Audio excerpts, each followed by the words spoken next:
Welcome to Cookies, the world's most influential basketball podcast. It is an overcast but humid Memorial Day here in New York City. Andrew, are you about to fire up the backyard walk? The backyard walk is always fired up. I was thinking about barbecuing in my makeshift barbecue fire pit, but it's dreary, and if I liked good weather, barbecue weather, I wouldn't live in damn New York City. So you're saying year-round barbecue weather is what qualifies as barbecue weather. Does that take the mystique out of barbecue weather, where it's forecasted, you look, the weekend coming up, looks pretty sunny, like we might have a barbecue on our hands? I mean, if there's enough tree coverage, it depends on what dog you have, and you're burying the lead here. Am I now a grill master? If I say I am not a grill master, and I put on my apron that says grill master on it, and I say, don't mind the apron, I'm not a grill master, and I go out with my marinated vegetables and tofus and a little bit of meat, and I assure you I'm not a grill master. And I'm like, ooh, that doesn't look done. You should maybe leave it on for a few more seconds. Or, ooh, that needs to be flipped. Oh, why don't you move this out of the way of the heat source and let it go slow on the side? Remember, I am not a grill master. Is that convincing? Interesting. How many times did you utter the phrase, what y'all boys know about Dominique Wilkins? Why is Dominique catching strays? I don't know. What the hell did he do? It just seems like someone that would come up in a grill master conversation. I mean, we're talking about two different grill masters, right? It would either be John Havlicek as a grill master or Bill Laimbeer as a grill master, but I know exactly the type of grill master you're talking about. I have a question for you as an aspiring grill master, or even self-proclaimed.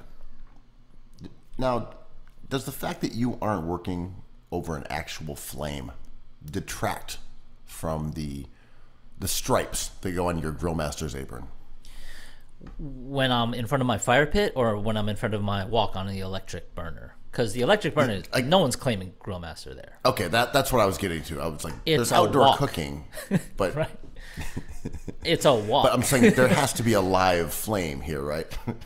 There has to be a flame for grill master status to earn those bars. I mean, I don't know grill master rules here, but I think Sounds some like people you would, might. Well, is a gas grill considered okay for grill mastering? Or there's some barbecue dorks that are like, unless you're using mesquite or oak, it ain't real.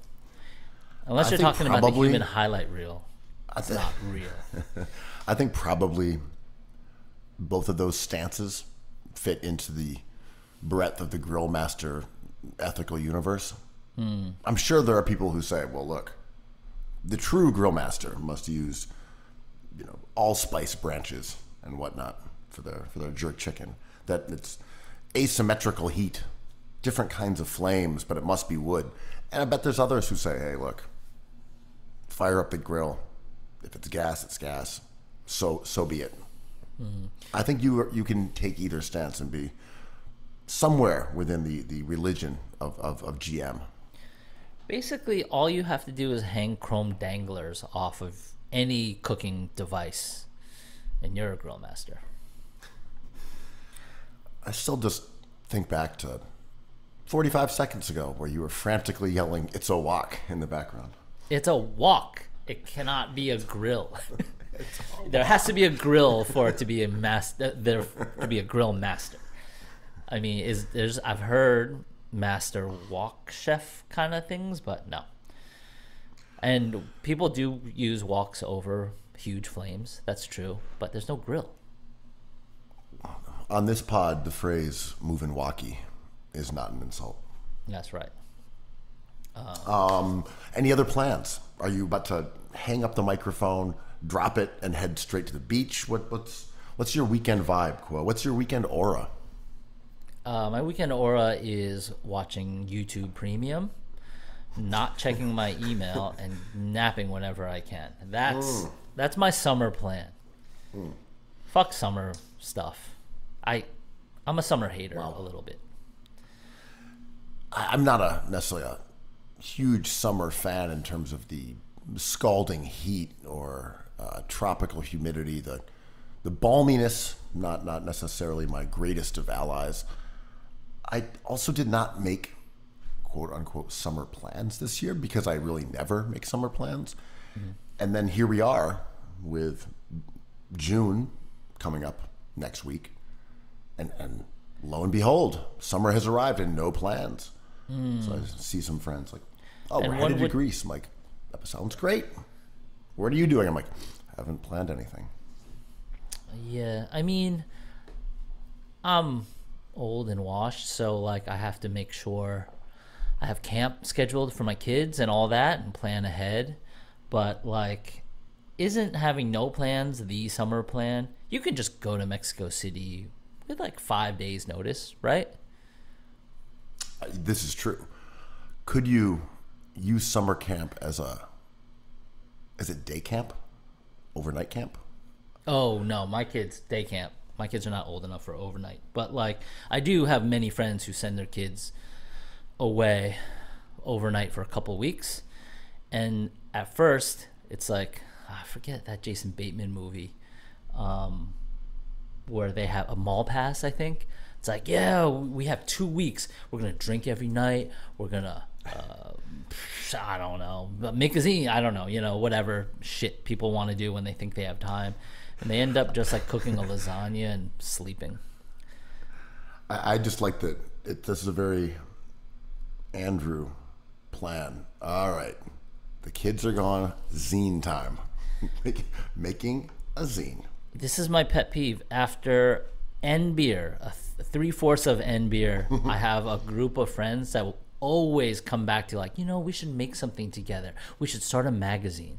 Look, we know photographers, we know writers, I can edit, like I know of a printer. It's just like clockwork. It's like after the creative juices get flowing with that beer, everyone's just like, I've been thinking about titles for this magazine we can do. I like it. Sometimes they get made, most of the times they don't. There's an article which I've read some of in I believe the latest issue of the New Yorker by J. Caspian Kang, and he talks about summer camp, which is starting to get some of that same competitive like zeal that is reserved typically for, say, private schools in New York. And he talks about how it's a $3.5 billion industry now where you're trying to get your kids into the right camp versus how it was, back in the day. And he goes back into the history of camps that are about, city kids getting fresh air. And that was always kind of my experience with it going back when I was a kid. It was like, all right, you're going out to the woods or you're going to a Catholic school. Those are the two options I remember. So is there a new landscape here is it based on art? Is it based on kids networking and then your ability to meet their high roller parents? Like, what's this pecking order for the new summer camp? Definitely. It's like ball checking money, right? It's like side out. Whoever got the same tax bracket kind of get together and kind of connect. I remember when I was little, all my friends would go to summer camps like you're talking about in Montauk or whatever, I think. And my parents, I was like, yo, how come I'm not going with all my friends? Whatever few friends I had. And they're just like, oh, that costs money. And I'm like, oh, it's not like school. We could just go because we live nearby. It's like, no, you have to pay money for that. We don't have that money. It's like, yeah, your friends do. Like, you're just going to have to deal with not being good friends with those kids. And I ended up not, like I ended up hanging out with the kids who were around in the summer, like sitting in the back of 7-Elevens, which was good enough. But I think a lot of like my older friends still have connections from summer camp. I remember going to one in the Adirondacks and went there with my cousin, who at the time was my best friend. We were probably 12 years old, or somewhere in that vicinity, maybe a little bit younger, maybe 10 to, I don't know, anywhere. Tween era. And that was my best friend, and the only reason I really agreed to go was because I was going with my cousin. So okay, we'll have a friend there, and it was overnight camp, and it was 2 weeks. I believe it was 2 weeks. Anyway, we'll say it was 2 weeks. But as soon as we get there, they're like, hey, we're putting you in different lodges because you need to meet new friends, and people can't just socialize with like the one person they came with. So I immediately was like cloistered with a bunch of goony kids, and we're like unable to ever see my cousin. And then they put us to work, and we were on the mountain clearing roads and moving stones around. Really unclear, but that left a bad taste in my mouth of the joys of summer camp as a place for nostalgia that adults pine for. I just remember kind of being a tween manual laborer in the Adirondacks. A couple of things to unpack here. Did they pay your parents for this? No. Did they give your parents money? I think we paid for the privilege to clear roads in the Adirondacks. I was right next to some people wearing bright orange. It was amazing. They were a lot older than us, but they were chill. We had a really cool cell, though. Yeah, right. There was no gruel to be found. That's when we knew we were doing a good job. And then another thing to unpack. Don't you hate when you go to a dinner and it's just like, oh, it's assigned seating next to people you don't know because I want the conversation to be popping. And I'm like, God damn it. Yeah, that's a good question, because I think on one hand, when people are good at doing that, they can make a dinner party more fun than if they say, oh, we're just going to park everyone by their spouse. So I kind of respect when people take the initiative and say, all right, we're going to assign seating, and you're not sitting with your wife. Mm-hmm. Or you're not sitting with your friends, and you have to trust us. We're going to basically play date the hell out of this dinner party and put you around people that you will enjoy. And when it's done right, it is cool. I'm sure you've been to many of these kind of situations. Do you get typecast a certain way every time? Is there kind of an overarching theme? Where are you placed usually? You are put next to a basketball fan who you've never met. Is that right? I mean, that has happened more in recent years, obviously, than in the past. That has definitely occurred. Sometimes I do that. Like, I'm usually placed next to like the oldest person for some reason. I've caught that aura where it's like, Andrew, we put you next to like my grandfather, and I'm like, God damn it. And like, it's off to the side, and it's always the explanation is just like, well, I need you to talk to him because you can bullshit with him. These other people can't bullshit. And I'm like, yeah, that's right. And I'm like, I don't know about this backhanded compliment ass, but like the excuse people have given me, it's just like, well, you could just listen to him talk, and I know it won't bother you because you listen to Ben Dietrich yammer on every week. The only time I can say I got really, really set up was it's like a fashion week dinner years ago, and the person putting it together was like, hey, we put you next to a single, really attractive, really smart model. It's like, that was a great idea. This plan that you hatched, I feel like this should be sort of the go-to instead of, hey, he likes the Knicks. You want to sit next to him? So tell me more about this dinner. Did you talk about the Knicks? No, she ended up playing in one of our basketball tournaments. Was there... Oh, okay. So you sat next... You're single at the time, and you sat next to a single model, and that's all you got out of it? It's like, do you want to play in my basketball tournament? No, we ended up becoming friends, but that was it. That's cool. Yeah, and she is cool, and I like her, but yeah. That's fair enough. So it was just a basketball sitting. No, this was years before we ever did basketball tournament stuff. No, it just I mean, ended up that it ended up being someone who had played basketball coincidentally, which I didn't even know at the time. But I'm just saying, as a theory, putting you next to, say, a smart single model is just it's a good rule of thumb. Yeah, fair enough. Or an old guy who wants to talk about the fallacy of 401k. Either or, So about Havlicek. I remember I sat down to a dinner, one of those dinner once at a Thanksgiving gathering next to some very wealthy older guy, and he was just like, "You following this Harvard affirmative action thing?" I'm like, "Here we go." We ended up being boys. He invited me to like another dinner later on in the year, so it was all good. But like, whew, that was some heavy lifting. And my friend who was hosting was like, "That's why I put you there." I'm like, "Well, you know, I am Asian, but like, fuck all this kind of." Ridiculous. I mean, there are those old school truisms like, you know, don't talk about politics or money. And when someone launches into those kind of subjects, and they're trying to daintily tiptoe around them while still kind of nudging and giving you a point, like the kind of like with a wink, and you're trying to figure out where they lie on this spectrum. At least with cabbies, they let you know they're racist really quickly.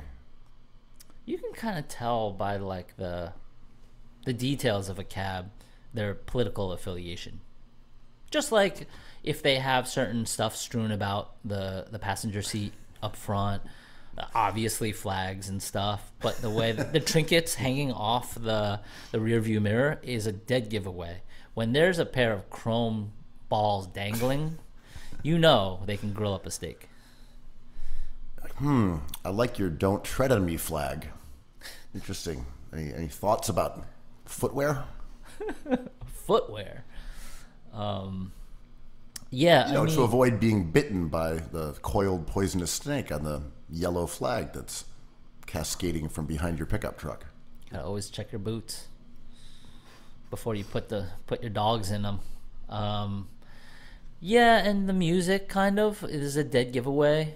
AM radio, classic rock period, international jams, hard techno, you know. Every time I go to my mechanic, he has just Fox radio going the whole time. And you mean Fox News radio? Fox News radio, yeah. And there's no other indicators in the office of the garage that would make him overtly political. And it's just, you know, like funny car humor things. Like, right. You know how there's the old school sort of like a cat dangling from a branch and it would say like, "Hang in there"? Of course. It's that stuff, but for mechanics. It's like a whole nother like industry that's kind of like schlocky, car-based, inspirational humor, like boomer humor for mechanics. And he's got a lot of that kind of stuff. And that crosses. There's no other, but I'm saying there's no other indication of his political bent. And I wonder, like, is he really conservative, or is it just that that's what plays in the background of his shop every single day, and he couldn't imagine changing the channel? It's probably a little bit of both. I mean, you don't want to bring your car in to get an estimate and have it kind of, you know, like a few $1,000s is make or break for many people. You don't want your mechanic to be in basketball shorts and wallabies and listening to like sports talk, or maybe like minimal techno, micro house, you know? You want them to like have a pair of danglers hanging somewhere, maybe a grill in the back with like conservative radio blaring. You'd be like, "You're gonna fix this axle." No, I tend to agree. Yeah. If I went in there and he's like, "Welcome to the woke news network," I'm like, "Come on, this guy doesn't know a carburetor when he sees one." Are you listening to the rapper Ian? Yeah, I'm a big fan. That'll be $4,000 for that repair. Is that Xavier So-based playing out of your teeny table desktop radio? I imagine the therapist for all these mechanics hearing every week. It's like, all I want to do is listen to the new rapper du jour, but I have to play conservative radio because I got bills to pay. Got to pay for my DJ equipment. The other flip side of this, do you remember? I mean, there's no reason you would have gone there in the past, but you may have. There was a pharmacy on Bedford Avenue, right near the Apple Store, and it kind of had a reputation for being sort of cool, solely because they played a sort of new wave radio station that would be rocking Oasis or Joy Division, the Smiths, whatever. Like, it was always that kind of thing. And it was just set to a radio station. Whether it was internet radio, I couldn't tell you. Mm-hmm. But you go in there and it would be like, oh, love will tear us apart, as you're getting your weird foot fungal gels and such items.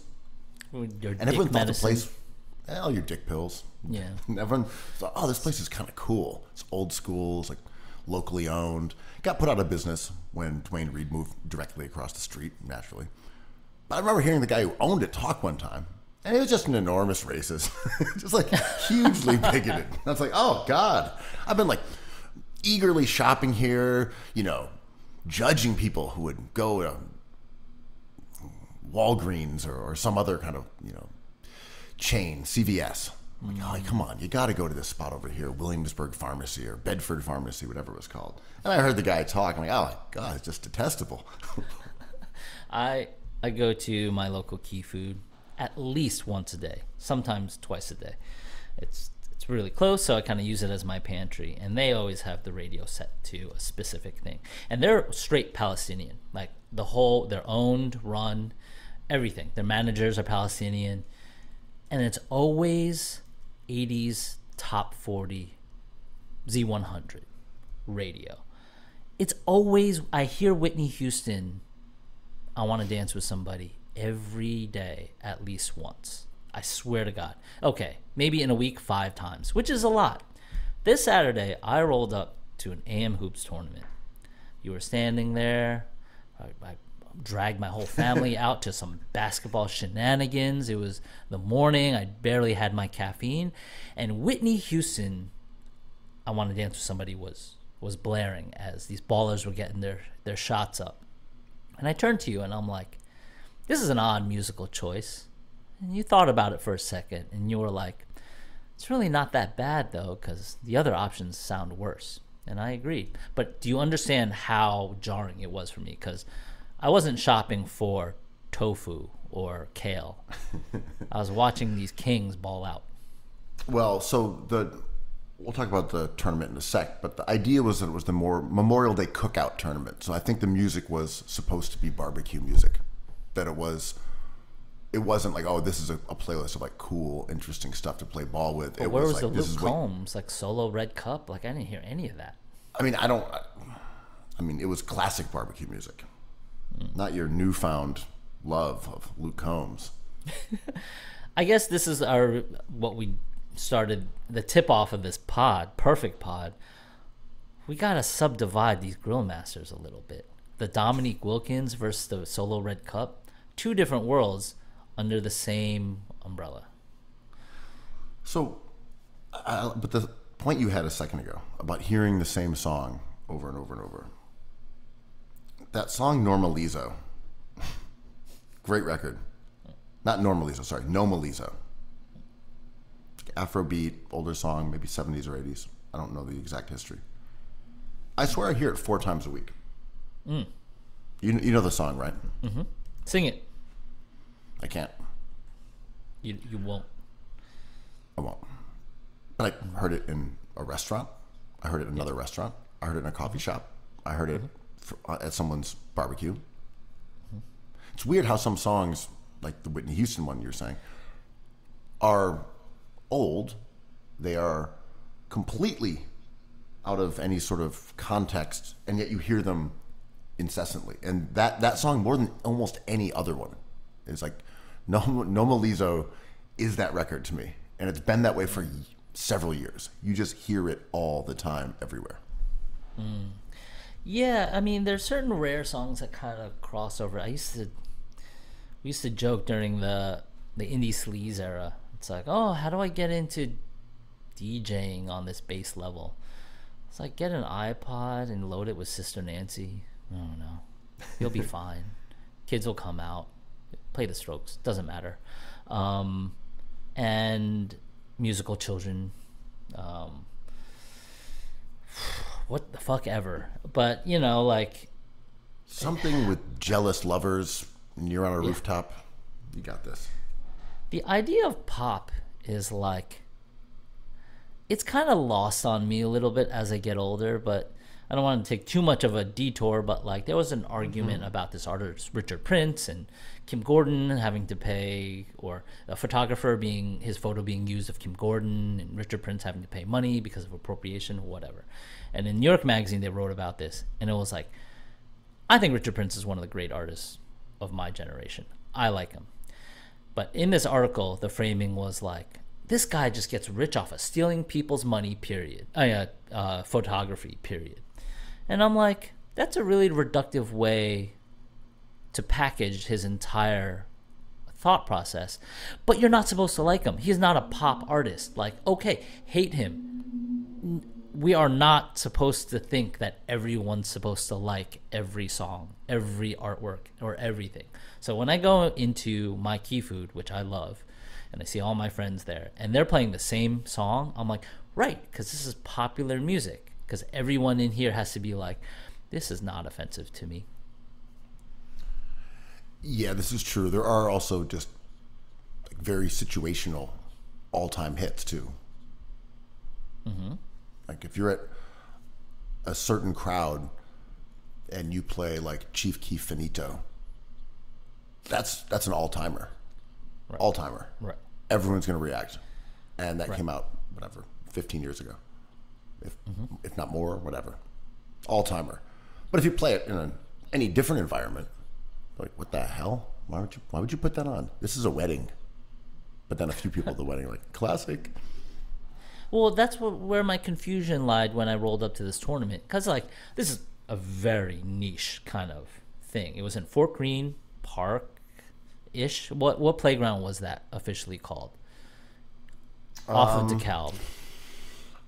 Is it Phillips, something along those lines? It's on the Delphi and DeKalb. Yeah, where everyone sells all the thrift finds, all the gems on the fence. And this is like a very thin slice of New York City. And I was like, Whitney Houston. I'm sorry, Edmonds Playground, technically in Clinton Hill. Yeah. I love it. Yo, Clinton Hill, Fort Greene now kind of devoured the Clinton Hill as I knew it. And Clinton Hill kind of devoured the Bed-Stuy as I know it. Is that kind of correct? I agree with that. Because Biggie Smalls grew up in Bed-Stuy, famously, St. James Place. But that's Clinton Hill now, right? Yes. Right. But I don't know. But anyway, you know what I'm saying? Like, I rolled up and I was like, am I going to hear some hard drum and bass? Which is old-ass stuff. Am I going to hear some rest in peace Pop Smoke stuff? You know, that's 5 years old. That sounds pretty cookout to me. Whitney Houston threw me for a loop. Okay, so some context here. So this was the basketball tournament hosted by AM Hoops, who was kind enough to invite the Cookies Hoops crew to have a team to participate. And I think there was 10 squads from different places.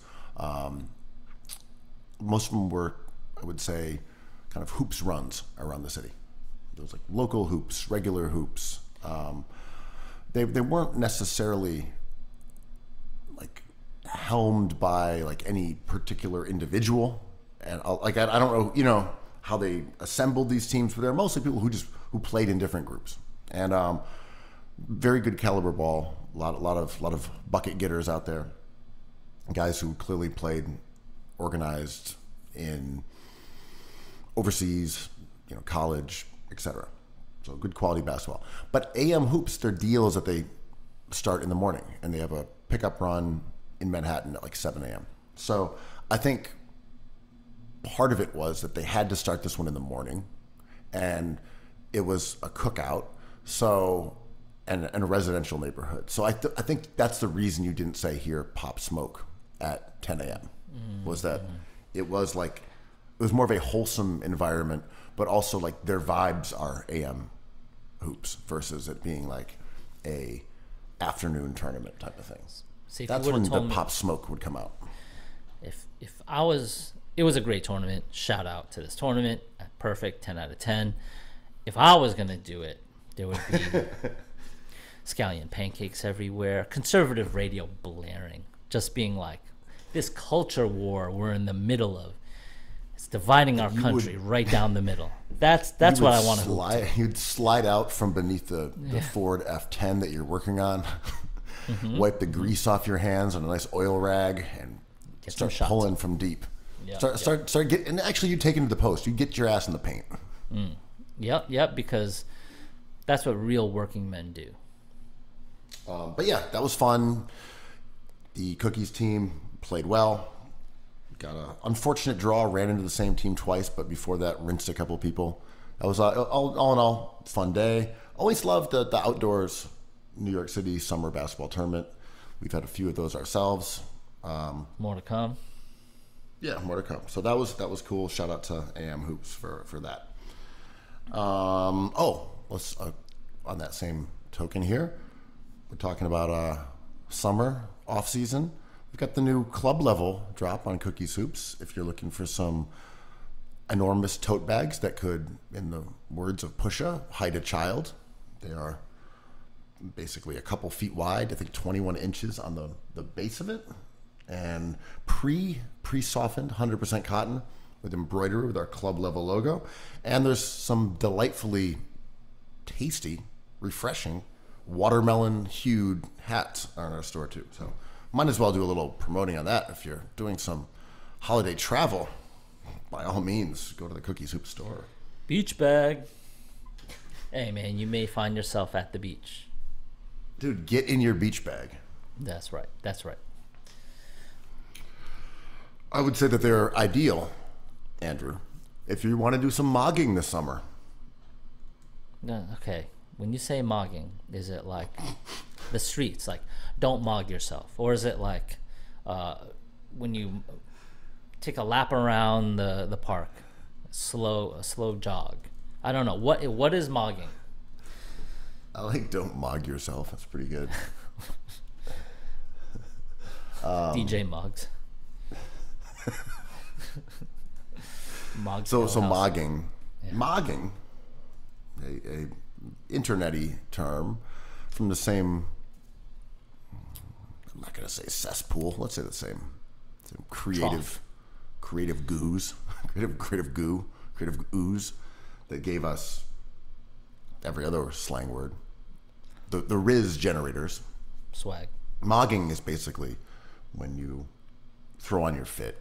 You just look better than other people. You're out there stunting on them. You're one-upping everyone with your outfits. So is it like your team rolling up in Tom Ford and then you just have on like a pirate outfit? Are you mogging on LeBron?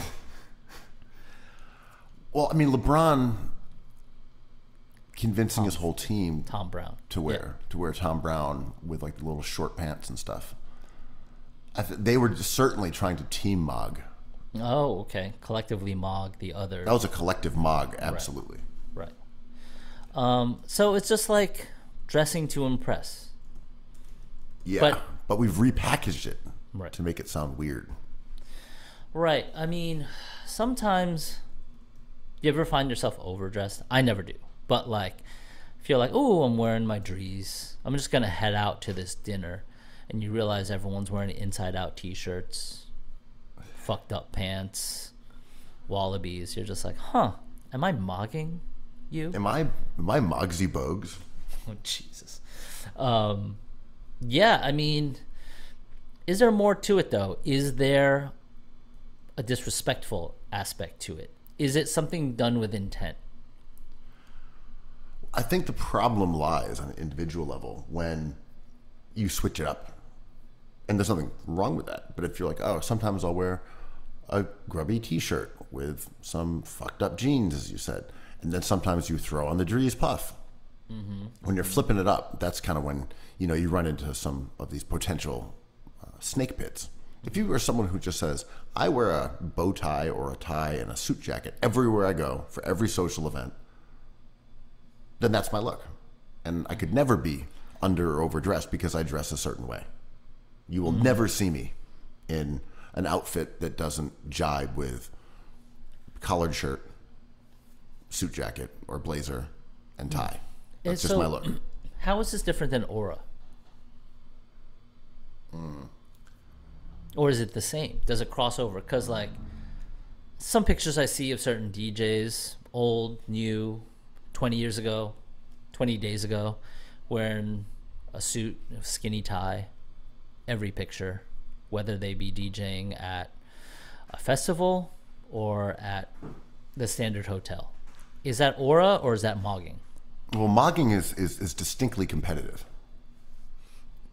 from my understanding. This sounds competitive to me. You are outdoing people, and sure, your aura could play into this, but I think it's more that, like, oh, I look the best here. As you said, it's dressed to impress, but it's also it's stunting as well. Yeah. So another question, right? Like, oh, go ahead. Like the Met Ball, the Met Gala, this time around, everyone wearing their garden themed outfits. Was Doja Cat mogging or stunting, or was it her aura just to show up kind of naked? Were people every outfit has to be approved. We know this. Anna Wintour checks every box, but are other attendees being like, "Man, I would have showed up naked. I thought we were doing a thing. Is she mogging me?" Right? Oh, I mean, she was certainly mogging. Okay, right. Because if you were okay with doing that, and you were like, well, I got to stick to this theme, and Anna wants me to wear this designer, and this designer's not really my thing, but okay, I'm here as a guest. And then Doja Cat rolls up just in like plastic or like a wet white t-shirt or something. Are you like, man, I would have done that? I saw that and thought I should have arrived at the basketball tournament wearing nothing but a long, wet white tee. I would have mogged on everyone. I wish it was like a way to pull that off as a graphic, but it just doesn't work. It's like kind of see-through because, we're all God's creation, so everybody's different. So, yeah, I wouldn't know. Well, and Andrew, you really make a great point about the de-evolution of craft. Now, back in the day, there were sculptors who, out of marble, could make statues that looked as if they were transparent, that they were wearing veils. And today's artisans, they simply can't do it. Now I'm just holding up a grill to my flabby stomach to make that six-pack. Rembrandt would never. You know the sculpture I'm talking about, right? The one that the cultural critic or whatever they're called, that they're always like they're always glazing. Like, you mean David? Like, wait. No, it's the one where it's a trick question. It's a woman who's kind of wearing a veil, and you can sort of see like the indentations of her eyes and features behind it. But of course, it's all made of marble or whatever. He loves like drapery. He loves like the lines of like the aura of like these veils. It's like, how come people don't make sculptures like this anymore? It's like, because there's thousands of them.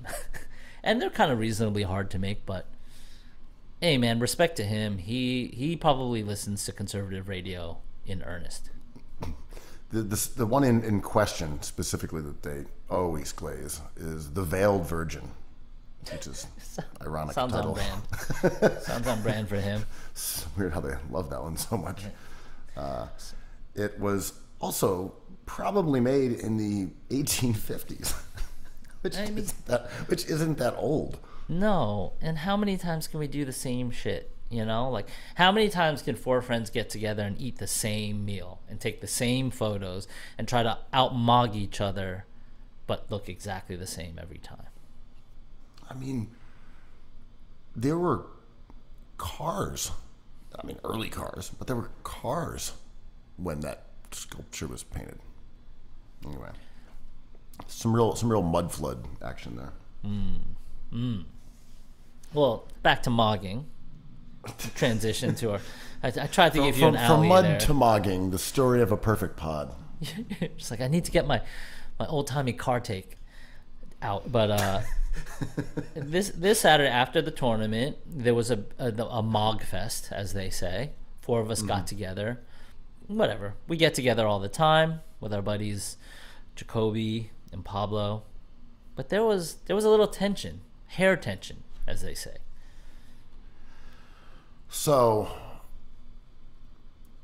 I've known this about Andrew for a little while. I'm sitting right here. I often forget it because it's too insane to even like have rattling around in your brain. But every now and then it gets reintroduced, and I am astounded anew. So our friend Pablo was just coming from a haircut. So haircuts were the topic du jour as we all met up. He looked good. He gets his haircuts. Yeah. He looked great. Everyone looked great. Especially Andrew Quo. That's right. Who divulged to the group, and I am now moving the secret to a public forum, that he has never had a haircut. Or has never had someone else cut his hair, or has never paid for one. Yeah. Absolutely mind-blowing fact. Why? I don't know. Shit. Fair enough. But like, growing up as a young Quo, my mom always cut my hair. Not too far away from the bowl on the head and just cut around it, you know, whatever. By the time I was like 13 or 14, I just cut my own hair. And now I'm old as fuck and have seen many versions of the Knicks come and go. But yeah, I've never paid for a haircut. I find it to be not in my world. I just don't care. It never has occurred to me to sit down and get my hair cut. Your hair always looks excellent. You've been mogging on us with self-trimmed hair for decades. It's the chicken or the egg. I'm in a field that doesn't really... I'm in a micro kind of box in a field that doesn't care, right? Like, your hair looks fucked up. I was like, it doesn't matter. Like, you guys all look fucked up, you know? But at the table, I was kind of defending myself. Between you, Pablo, and Jacoby, there's a certain level of handsomeness happening that I am not privy to. And I'm not trying to be like, woe is me. I'm vain. I think I'm right most of the times about Anthony Edwards. I think the clothes I wear are good. I am not lacking confidence. But I am not a handsome man. I don't need a good haircut. I don't need to impress. That part of me died or maybe never existed. You smell me? Andrew, first off, you are beautiful. Right. Thank you. You're a beautiful man. There's even that bait out there. Right. Yeah. I mean, come on. That's you're leaving red me meat, if you will. I left you alone at the 3-point line. Take that shot. Yeah. I mean, what am I going to do? Turn down that layup? Yeah. But you know what I mean? Like, you guys kind of barter in the world of good looking. I don't do that. I'm not a part of that. Do you know what I mean? Wow. It's interesting that everyone else just owes their success to their beauty. Yet you somehow are successful because of your intellect and your instincts and your endeavors. I'm not sure if this is success. We're just a bunch of trophy husbands walking around. 2 out of the 3 of you are on TV. So that's one thing. Well, they're successful, yeah. And then 1 out of 3 of you gets sat next to tall models. So I don't know what to say about that. I don't do either of those things. And yet here you are, mogging with your self-trimmed cut. Right. I mean, it's not hard to cut my hair, right? Asian hair is a bitch. So, like, talk to any Asian who gets his hair cut, and they're like, I have to go to another Asian. They have to be kind of Japanese. Like, it's hard to cut hair that goes straight out. But I used to buzz my hair with clippers. That was easy. But now I just hack away at it with scissors. I wear a hat a lot of the times, mostly because my hair looks so fucked up. At home, I don't wear a hat. But, like, it's all good, right? Like, my concerns aren't... For example, my tattoos are terrible. But as you know, you get 50 of them, and you just forget about the one that you regret. That's kind of how I view my general aura. Are the glasses good? I don't know. Is the haircut good? Is the t-shirt fine? Probably. Is the whole thing passable? Sure. It's Sounds good. to me like we've got a whateverist king on our hands. I would hope so. I am wearing an RJ Barrett jersey on purpose. But you know what I'm talking about. I am not trying to be like oh, my brain has overpowered something that God did not give me. I'm fine. I am vain. But Dude, don't mog yourself. this is reverse mogging. But yeah, you motherfuckers are on TV, so get out of here.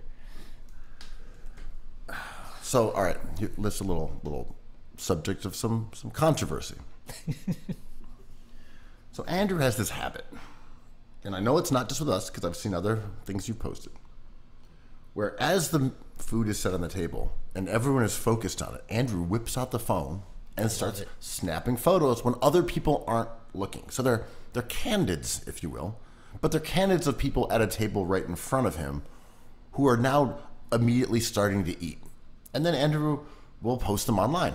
I will not. I'll post the ones that you're looking right at the camera. But I will take them. Sometimes. I also like a candid shot. I like street photography.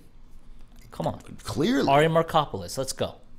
Clearly. But then, yes, you'll see these photos and it's like everyone kind of like hunched oddly, cutting into something, lifting a morsel to your mouth, like tongue out, cheeks bulging with vittles. I'm like, the issue here is that Andrew's never in them.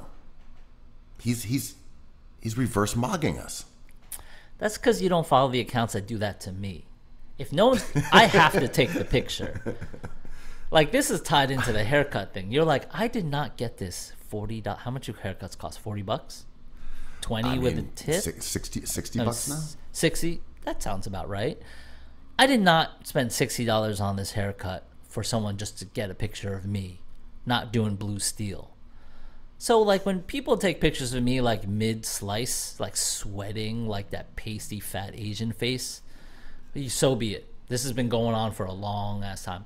I used to only hang out with street photographers, and, believe me, do not look good.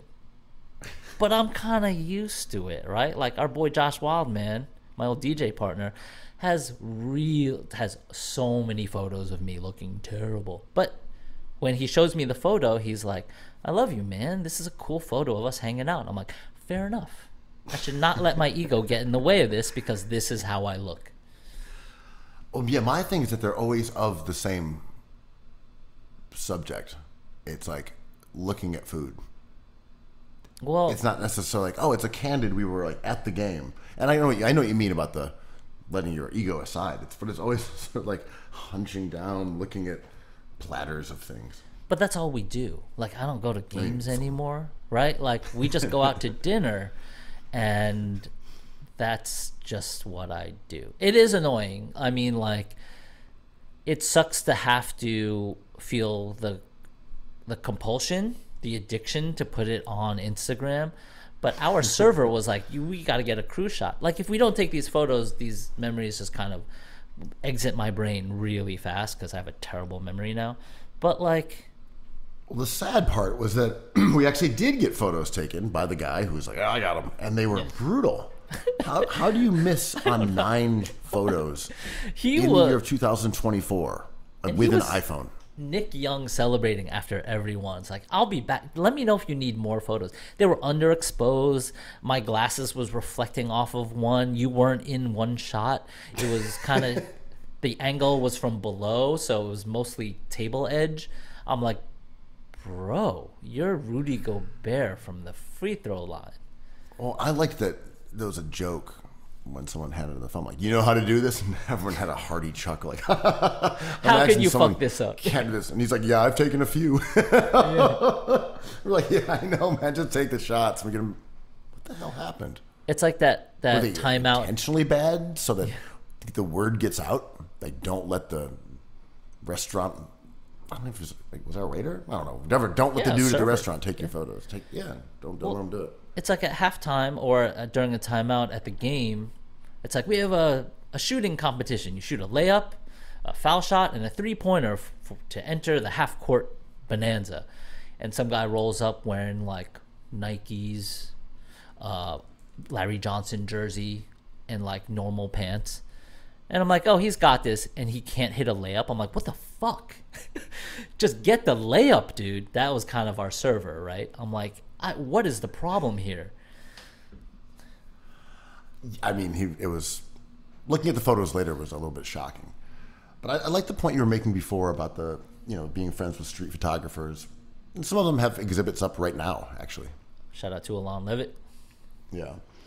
Have you had the experience of not only those being online, but then seeing them as part of a show in the same way that, most of his photos are of, people who you were friends with, people that I know from 15, 20 years ago, hang out at spots in the Lower East Side.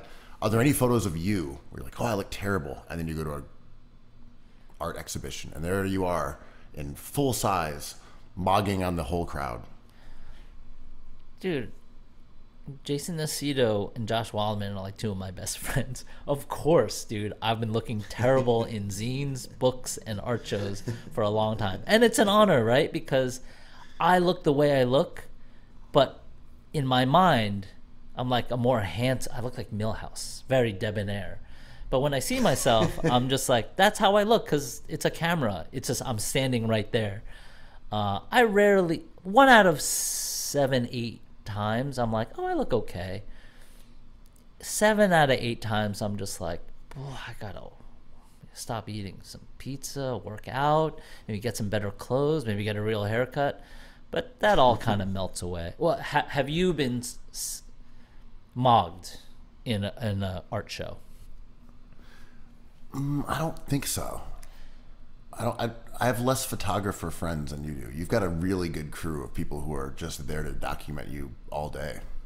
And Jason Nacito's, one of his favorite things to do back in the day was catch me looking bad. That was his favorite thing. So he'd like zoom in on like a sweat droplet or like something gross on my face. Like that was his whole bag. Yeah, that sounds about right. Yeah. Shout out to Jason Nacito. King. Amazing photographer. It was an honor. Fuck it. And but yeah, no, I think these are interesting dynamics to play with when you think about the entire industry that is dedicated to people being self-conscious of how they look on video or in photography, but it also being this immensely popular way of connecting and expressing yourself and so on. Mm-hmm. Where we're talking about not only ring lights, but just the array of filters and apps and face tuning and, mm-hmm. Oh, now you look snatched, oh, now you're deer pretty. Like yeah. But I just mean this conversation we're talking about at this very sort of base level of Moggsy Bogues over here, mm-hmm. but we're like missing the bigger picture, which is that, you look at people online, you're like, oh, you don't even look like that. I'm just beefing about the fact that I've got like a shrimp tail sticking out of the side of my mouth. There has been moments like back in the day, like being with McGinley or whoever, Alon, when Vice was popping, that I would leave certain social situations because I knew the photographer wanted photos of like what we were doing. I'm like, I would kind of ruin the shot. No one wants to see like a bunch of like skaters or graffiti writers doing something hilarious or cool and like a short Asian guy with glasses giggling in the middle. Like you just don't want that shot. And like, I don't know, I have confirmation bias, but like I would leave and then the cameras would come out. I'm like, yeah, I don't really belong here visually. I get that. So like I'm good with all this. These guys are my good friends. It's fine. I mean, I can kind of think of the same idea with like, you'll watch a rap video. I'm like, why is there a white dude there? Yeah, dude, yes. Like, oh, this looks cool. Wait. There's a white dude in their crew. What's that about? It's LeBron. Who's that guy? It's LeBron James, JJ Redick, and that guy who's everywhere in the corner. So he must be like rich, the Prince of Saudi Arabia. I don't know. But okay, so here's this crew. They're from this area, and this single is out, and this stuff. Here's his lore. Like, yeah, but there's a white guy in the video. What's the story here? Is he a industry plant? Is that guy a label dude? Is he a friend of the videographer? Like, who is that dude? What's he doing there? He might cheapen this entire experience. Yeah, or if it's someone not wearing the right clothes or someone of not the right leg lengthening height. You all these like photographers back in the day knew exactly what they were doing, and like if there wasn't a good shot, they wouldn't take it. But they weren't rude about it, you know. But it was like none of these were actually incidental. Many of these photos that are famous, like, kind of staged. I was there. You were there. Like they were set up a certain way. Oh, the white guy produced the beat. Yeah, that's fine. Oh, the white guy runs the label. Oh, it's the lawyer. It's the drug guy. It's like, I owe this guy 10 G's for some drugs, so he's in my video. So, Andrew, we're almost there. We're almost to the NBA Finals. There's no point in beating around the bush. It's going to be a movie. We got the Dallas Mavericks, probably, almost certainly, going against the Indiana Pacers. Incredible. Pacers coming back to win in 7 against the hated Celtics against the Dallas Mavericks. Who thought this? Who would have thunk it? The Mavericks was kind of exciting to see. I want the Wolves still. They're not going to do it. But, like, I love watching this shit. Boston, Dallas is not my, like, ideal finals. Okay, let's say the East is terrible and Boston was kind of a probable conclusion. Acceptable, right? Number 1 seed, they deserve it. They beat the teams that they saw. They didn't lose games on purpose. They won every game they were supposed to. Fine. Shout out to Luka Doncic. Shout out to Kyrie Irving. Shout out to the Mavs tanking lords. But wouldn't have it been cool to have SGA there, or Edwards, or even Jokic to create kind of like more legacy fodder? I don't know. Fine. Let it be the Mavs. Let's do it. So, yeah, without getting too much into this matchup, because it doesn't start until June 6th. So we will have a pod previewing Mavs versus Celtics, if that does indeed happen, which is, of course, likely. But we don't need to jump the gun on it, because we got time. Sure. I think the West has been, other than this being a 3-0 lead for Dallas, the games have been exciting and close for the most part. The Western Conference largely has been as promised when we looked at how many good teams there were this season and how much parity there was, that there were an array of teams who might be able to come out of the West. And you had your favorites, like Denver, of course, extremely good team. But you also had the number 1 seed in OKC, who's a precocious bunch of youngsters. Then you got Dallas, which has 2 basketball genius playmakers. Minnesota, who had the best defense in the league. And we ended up with, a permutation of this. You got Dallas, Minnesota, you had Denver. It was an interesting group of teams, and I think reflective of the level of widespread talent in the league. Mm-hmm. On the other hand, you have the East. And as you pointed out correctly, the Celtics had the best record in the league. They led the East for the majority of the season, won whatever it was, around 60 games. And they are going to be the representative from the East. So they are indicative of, like, this was a team who was the leading squad in the East all season, and they're going to be going to the finals. But we know about their route there. And, of course, you can only play who's in front of you. You don't get to dictate the schedule. You don't get to say who's healthy and who's not. It is what it is. But the East, for having a lot of interesting teams all year, or at least having the promise of some real bloodbaths, other than Knicks, Sixers, that's kind of it. That was really the only... No, but that was the only real, like, banger of a series we got. I agree. And however much talk and debate there was about the Knicks being the team of a generation, dogs, getting calls, the NBA favoring them, they went as far as they did last year. And the Sixers, I said at the time, that was the monumental achievement for the Knicks, because I thought the Sixers were a better team. The better team did not win. The Knicks won. So I agree with you. That was the most thrilling part of the Eastern bracket, and we knew it at the time. Like, the Pacers could beat them. That's not fun. And then the Knicks should beat the Pacers. That's not fun either. We just don't care about the Pacers. And I'm kind of getting myself mad at them. Even though a couple of these games have been close, it's just the Pacers. No disrespect to Halliburton or the city or the state of Indiana. But, like, it's not really electric to watch them play the Celtics. I mean, now that Halliburton's also hurt, it's just like adds another asterisk. Yeah, who cares? The Celtics title run or finals run, whatever it may be. And I like really? that part. Yeah. I like that. Whatever. Yeah, it's gross, man. It's so gross. And what bugs me about the Pacers is that I don't hate them. And once it became clear that the Knicks were insanely hobbled, I was like, well, I think the Pacers should win the series because they're the ones that have the chance of beating Boston. Yeah. Knicks can't do it with they're currently, half their roster. Their entire front line is out. Like they're cooked. They got nothing here. And that's a team build issue. It's not only bad luck.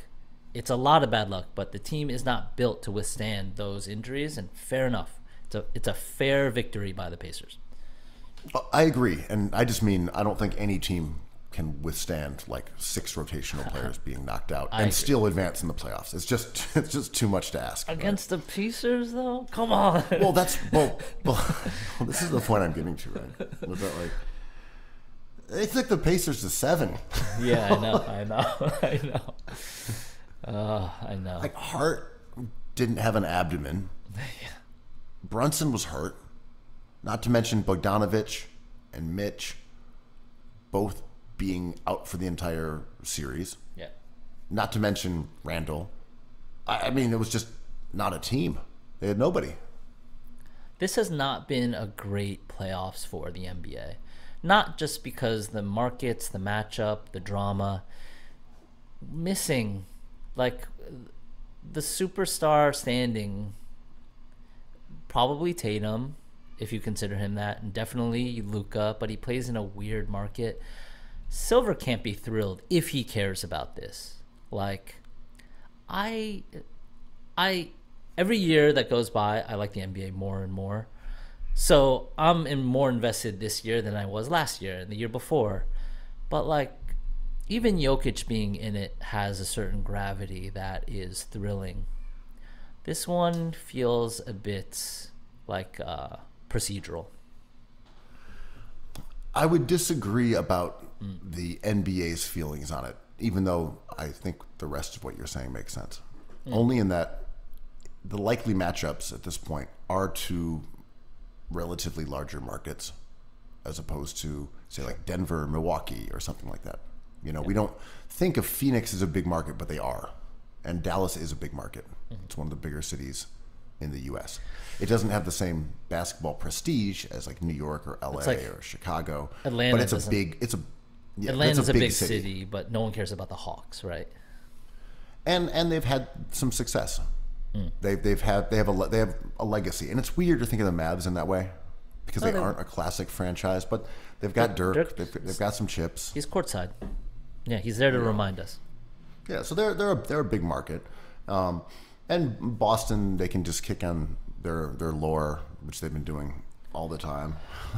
Which I crave now because that's the only thing we have. Like, activate the BMM, and I think we've backed off the BMM talk this year because, as a whole, I think Twitter's onto it. It took a while, but and whatever. I think it's easy just to see who's voting for who and what talking points the Ringer has. But people are on to Tatum. He's a really good player. It's like we don't have to beat that drum anymore. Right. Well, it was funny because the Brunson over Tatum thing was discussed a lot when the voting was taking place. And then you see the voting, like you see who voted for Tatum. Like, all right, well, there it is. Yeah, every ringer person. Right. Celtics voters decided they were just going to go with Tatum, even though there wasn't an argument. There was no actual argument for why he would be ahead of him on first team versus second team. They just like, no, that's our guy. He should be on first team. As they should. They did what they were supposed to do. Yeah. So it goes. Like, that's how it works. Yeah. And, that's the over-credentialization that the BMM does. Where it's Right. like, okay, Marcus Smart, you're going to be on all-defensive team. We're going to sneak you a Defensive Player of the Year award. We're going to give you Hustle Awards, and we're going to set you up to be in the Hall of Fame. If you win a title with the Celtics, we're going to figure out a way to weasel you into the Hall of Fame as a Celtic. Oh, we can get Drew you got Holiday traded. for you? Yeah. Who? Marcus, you're out of here. Yeah. Drew Holiday, Derek White, you are all NBA defensive team. Like, let's keep this show doesn't stop. Let's keep it rolling. So yeah, I do think people are now kind of wise to their antics, their shenanigans, their shamrocks, and so forth. Mm-hmm. But it'll be interesting to see that if the Celtics make the finals and if they do win it, because if Porzingis comes back, they have a chance. Without him, I think they'll have a lot of difficulty beating the Mavs. But again, this is a conversation for next week. But the rephrasing or the rechanneling of this route, which has been even acknowledged by Boston sports fans as obscene. Like, this is just a cakewalk like no other cakewalk to the finals, which they acknowledge will have to be redrafted at some point. It'll have to be about Luka, Kyrie, the Celtics. This can't go down in history as a fake title because it's the one that ties up the Lakers. They need this to count. Right. And it's all titles kind of the details get forgotten except for the bubble. Which, come on, LA writers, pump that one up a bit more as the only championship to win. I agree.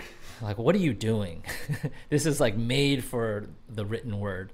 But we'll forget how easy this path was. And, like, Kevin O'Connor is just like, no, this is the easiest path of any team in recent memory. And it's not their fault. It is not the Celtics' fault. You get the number one seed. You win games, and it is what it is. My fear is, like, I want a somewhat interesting finals, and we don't have to talk about the finals until it's actually set up, but please, Luka, just be healthy. I don't want him to be like, he's day-to-day, okay, he's going to miss game 3. I'm like, well, this is not as fun as it could be if he would Porzingis back and him back, everyone at full strength. But Kyrie versus his old team, that's tasty. Yeah, that'll be good. Well, but yeah, let's talk about that a little bit down the line. We got a week for that. Yeah. You mentioned Aura earlier. I've been dropping that. Yeah, we talked about mogging, Riz. Like, I mean, you were rizzing up this pod earlier. Mm-hmm. You remain, as they say, a Riz Lord. Mm-hmm.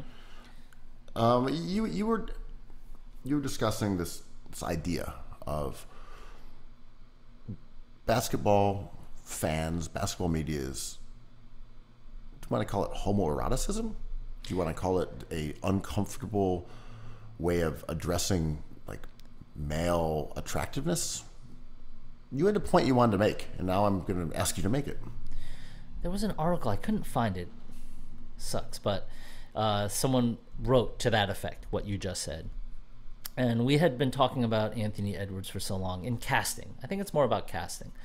You know how you're at a dinner table sitting next to a model and you're sitting across from a couple and you're talking about a celebrity, a movie you just saw, and the man is like, well, I can't tell if that man is handsome. How would I know? It's like, oh, I don't know. George Clooney's a good looking guy. It's like, I would just have no idea. There's that kind of way to play that, which is like everyone has been around somebody who has done that. Being like, Anthony Edwards is handsome. How would I know? He's slamming and jamming. I'm like, well, he's cast in the way that he reminds you of Michael Jordan, who is like very recognizable and like handsome enough to carry an entire brand to like well, you're going to have to tell me what handsome even means, because like I don't actually even have a concept of what like a handsome man would look like as someone who's attracted to women. Like that's just something my brain can't actually process. Like I'm blind. You could put two men in front of me and you said which one is more handsome, and I'm like I don't know. I have no clue. I just can't tell the difference between two males. It's impossible. Have you seen the two chrome testicles hanging off my Weber grill? Do I have to show them to you? I'm sorry, I can't hear you. Let me turn my AM radio up a little bit louder. Yeah. Let me slide out from under this T150. What we got here is a handsomeness issue. Yeah, can't really tell the part. Yeah, they look identical to me. What's the next question? And like, it's a hilarious part of the Karl Anthony Towns discussion, right? Everyone's like, he sucks. I'm like, he does not suck. He's not a perfect basketball player, but he's probably going to go into the Hall of Fame. I don't know where the anger is. And then you look, it's like, his voice is crazy. It's so high pitched. But yes, I hear you, but is he zesty? Yeah, exactly. I'm like, okay. I know he's shooting poorly from the court, but he's also zesty. His eyebrows, his voice. He's never going to beat the allegations. I'm like, what fucking allegations? The zesty allegations, I'm telling you. Yeah. How is Anthony Edwards not going to the finals? I'm like, so not all handsome players make it to the finals. So you're saying you have gaydar? No, I'm not saying that. I can't tell who's gay. I'm just saying I can tell who's zesty. Jalen Brunson's just an underdog. No one thought he could do it. I'm like, he's the most Nepo of all Nepo babies. What are you talking about? He was born. I don't even see Nepo. What's that? I don't even see Nepo. Oh. I don't even see it. Nepo. How would I see Nepo when someone's draining buckets? That dog just boxing out, throwing elbows, growling. Yeah, he's not the one working hard. We're working hard. He's just playing. I don't see race. Yeah. I don't see religion. I don't see Nepo. I don't see aura. I don't see Riz. Right. I only see bucket getting. Because when you hear the word aura used in social media talking about basketball players, it's usually a handsome basketball player. It's like Michael Jordan just had that aura. LeBron James doesn't have the same aura. I'm like, well, Michael Jordan is kind of more traditionally handsome, probably, right? That's not a weird thing to say. LeBron James is like, has good hair. I think he qualifies as one of you, not me. But like, I don't know. Like, are we just talking about how handsome someone is? Because Anthony Edwards has had 4 kind of shaky games in a row, right? And his team is about to get gentlemen swept or just plain swept out of the conference finals. He's tired, clearly. I think he talks about how drained he is playing Jokic, who he admitted was the better player. And like, of course he's having trouble. He's not a matchup-free player. I think styles certainly make his fights. And this is not a great matchup for him. Yeah, this is true. I mean, I just wanted to bring back a point that I might have referenced a few weeks ago, but there was a Sixers blogger who was talking about Kelly Oubre. I just kept saying, he's so photogenic. Wait, what do you Something about Kelly him. Oubre? I got lost thinking about him. He was just so photogenic. I've never seen a player so photogenic. Yeah. I'm like, what are you saying, dog? It's okay. It's all right. Dude, I don't even see photogenics. I mean, everybody's equally photogenic to me. I don't know. Like, no one looks better on camera than someone else. Come on. This is equal opportunity photo genics. That photo of Kelly Oubre and staring into your soul, and that one of Ben with a shrimp tail out of his mouth, equally photogenic to me. But this carries over into the way we analyze players and what they do on the court and the way that we build mythology, right? Because Jokic is a sham, and I'm like, right, because you don't picture the GOAT looking like that. It's like, well, if Luka was skinnier, maybe he'd be a better player. I'm like, how could he be better? Tell me how he could be better, because he might be an MVP. If he was skinnier, he would just be the MVP? I don't know about that, you know? Well, there is something remarkable about Luka's look. I love it. We haven't had a star NBA player that has his level of seediness. He's kind of chubby. The fact that he's just got his scruff, his hair that sort of flops diagonally over his eyes, his one tattoo on his arm. There's something about him that is like, I don't know, like a guy who would slide out from beneath a truck and say, I'm listening to AM radio.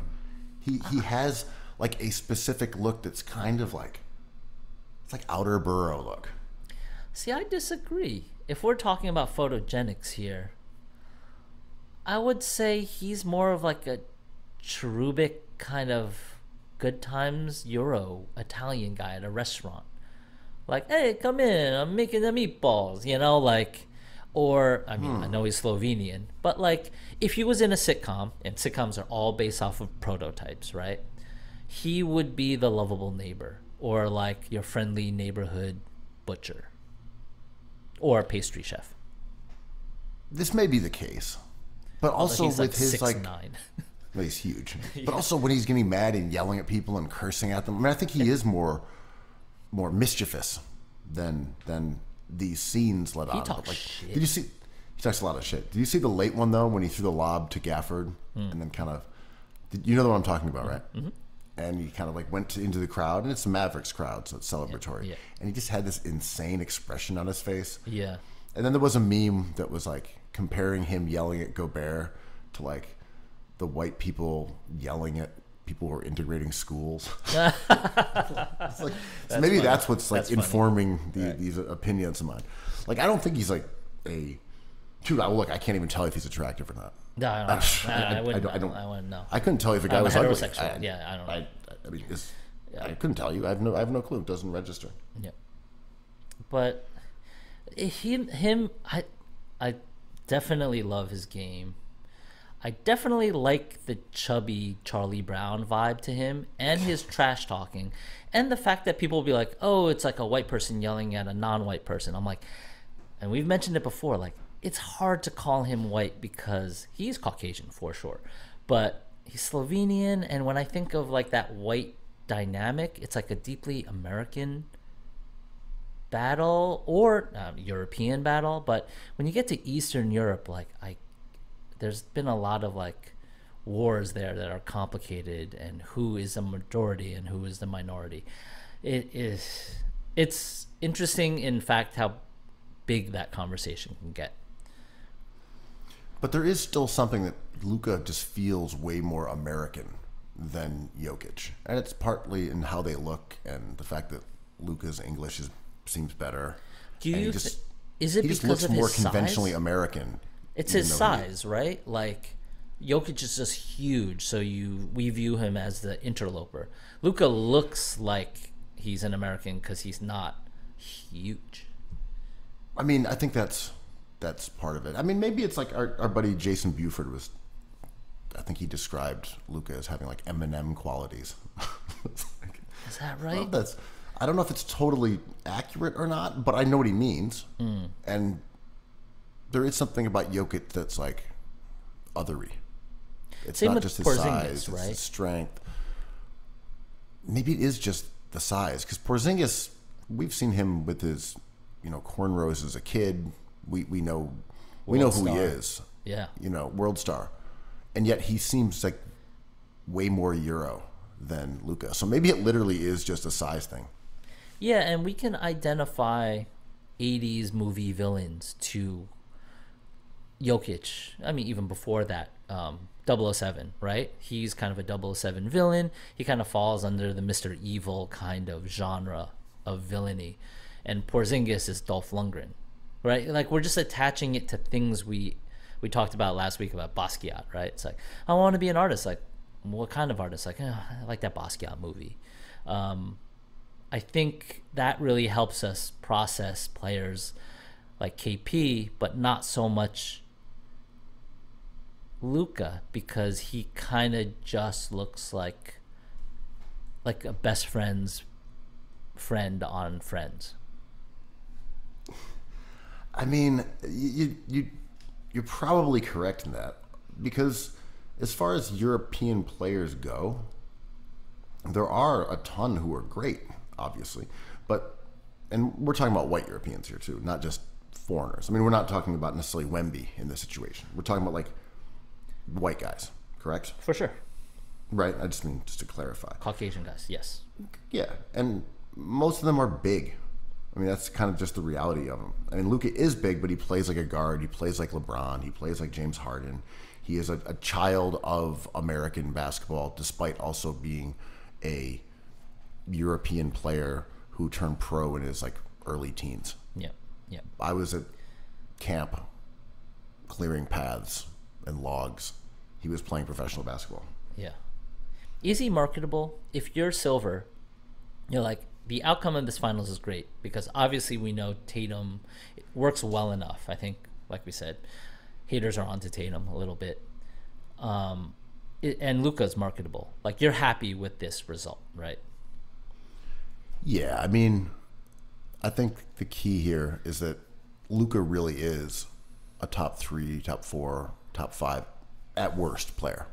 He might be top 2, whatever, however you want to do it. He is a top 5 player who earlier this year was starting to actually get some of those critical hits where people say, yeah, but if he's really that good, he's really all NBA every year, why haven't they gone to the finals? Why hasn't he making a run? Why doesn't he have a chip? And those tensions were starting to bubble with Luka. So I think if you're the league, you'd rather guys go out and accomplish stuff and push themselves up and be established than necessarily have this like fraud watch. And that's good for conversation. It's good for talk radio. But if you're the league, I think you look at this and you say, look, we're going to have either a Tatum or a Luka agenda. And we can say one of them is a champ. One of them was a runner-up. This is a nice little setup for the post-LeBron era. These guys are both young. They're both Luka's like under 25, 26. Right? Yeah, Luka's 25. Yeah, Luka's 25 though. Like these are two that might meet again in the finals. This is a matchup for Christmas Day. This is a opening day tip-off game. Like, okay, we've got two guys, Jordan Brand versus Jordan Brand. Yeah. Like you are very happy, I think, with both of these guys in the finals and with one winning and one losing. I don't care that Luka has been on this planet for 25 years. He's 40 years old, man. He's not going to play another 10 years. Like, the way he's hobbling around is some Willis Reed stuff. I know a lot of it's theater. But that guy has been so banged up. Like, he is not actually 25. He is 25 in terms of a calendar. But in terms of basketball years, man, he's Obi Toppin. I mean, Luka is interesting in that way because not only have we known about him for so long, and I mean from not just people who follow European basketball or people who are, super attuned to hoops. Like, Luka had articles written about him, by Mina Kimes before he got to the league. We were watching clips of him when he played against the U.S. Olympic team. Yeah. We heard about it. So when you tack on like the extra 3 or 4 years that we heard about, like the arrival of Luka, this like phenom in Europe, we've known about him for a really long time. And in some ways, U.S. high school players, you see some clips, but we don't see the same kind of, I don't know. There's still something about Europe where it's like this rise, and we can talk about how that fucked up the teams who picked ahead of them in the draft, and they went and took Ayton and Bagley, and then traded down to get Trae Young, etc. Worst trade. But to your point, history. It feels like he's like 31 years old. Yeah. Out of like the amount of time we've known about him, and he's also as good as soon as he came into the league. That's the difference with guys like him and Wemby and LeBron. That's different from, say, like Caitlin Clark, Jason Tatum, or. But they came in and like, oh, you contributed as a rookie, and you were by your third year you were really good. Luka came in and was boom. This guy is an all-star level player from the minute he stepped foot in the league. That was a frustrating thing about that trade. Cuban was like, done. We have a franchise player who I will max out twice if we're lucky. And then the Hawks got Trae Young being like, can he guard? Are we sure he's NBA quality? And he exceeded expectations, in my opinion. And now we're seeing rumors that people are valuing Murray over a trade than Trae Young. I mean, it's nuts. I mean, Luka walks into the league as a rookie and puts up 21, 8, and 6. Yeah. It's like, all right, you're off and running. And we know how good he is. happen. I think it's cool. And I kind of wanted to talk about these traps that we set ourselves as fans. Like, Luka has always been good. He doesn't have to win a finals to be good. He is good.